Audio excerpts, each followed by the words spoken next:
ipagsawalang bahala, ang babalang ito ay tila pagsuway sa ating tungkulin sa sambayan ng Pilipino. Ang Filipino citizenship ay isang pribilehyo at hindi ipinamimigay ng basta-basta. Hindi rin ito pero hindi dapat ganoon ang gawin. There should be a due process. We have to give the suspect, any accused, the right for this due process. Hindi tayo dapat laging cut the process. At ang sabi niya, bakit daw ginawa yun? Para mabilis.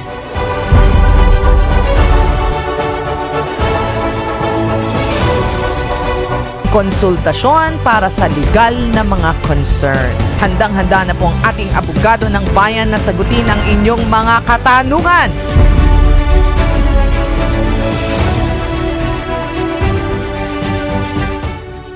To answer issues, of course, concerning national issues, and of course, and also to give to the people the information, the necessary information, the help, the programs, the projects of the government that will help the people. And that's it.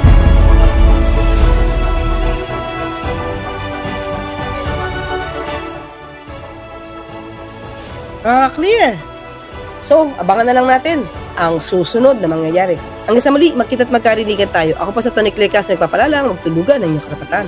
Liliwanagin po natin kung may pagbibintang sa Pangulo, yung nagbibintang ang dapat na magpatunay kung may ginagamit man o wala.